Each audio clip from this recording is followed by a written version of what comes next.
গাঁজা বিরোধী অভিযানের সাফল্য সোনামুড়া থানা পুলিশের। থানার অন্তর্গত কমলনগর আনন্দপুর এলাকায় গাঁজা বাগান কাটিংয়ে গিয়ে সাইফুল আলমের বাড়ি থেকে 5টি ড্রামে মোট 132 কেজি শুকনো গাঁজা উদ্ধার করতে সক্ষম হয় পুলিশ। আটক করা হয় সাইফুল আলমের শ্বশুর ইব্রাহিম মিয়াকে। জানা যায় শ্বশুর জামাই দুজনে মিলে কমলনগরের বিভিন্ন এলাকায় গাঁজা বাগান করেছে। সেই বাগানগুলোর গাঁজা বাড়িতে শুকানোর ব্যবস্থা করেছে তারা।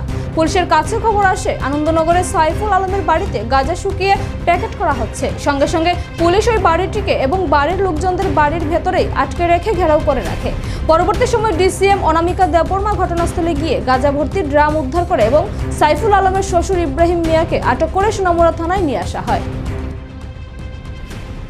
আমাদের গাঁজা ডিস্ট্রাকশন প্ল্যান ছিল, সেই অনুযায়ী আমাদের ইন্সপেক্টর বিপ্লব দেববর্মা, সাব ইন্সপেক্টর জয়ন্ত দাস, সঙ্গে মেন এবং ওমেন পিএসআর এবং পিএসটা পিএসপিও নিয়ে কমলনগর এরিয়াতে যায় গাঁজা ডিস্ট্রাকশন, কমলনগর আনন্দপুর এরিয়া। তো গাঁজা ডিস্ট্রাকশন করার সময় একটা সিক্রেট ইনফরমেশন আসে যে সাইফুল আলমের বাড়িতে ড্রাই গাঁজা স্টোরেজ করা আছে। সেই ইনফরমেশন মোতাবেক আমাদেরকে জানানো হয় পিএসএ।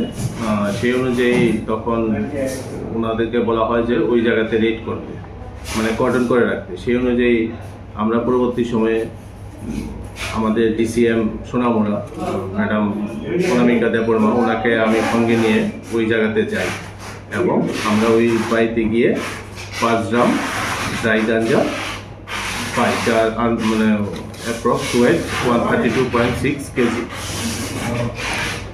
সঙ্গে ওইখান থেকে আমরা ইব্রাহিম মিয়া এলাইস খলিল, ওনাকে আমরা ডিটেইন করি। উনি হচ্ছেন সাইফুল আলমের শ্বশুর।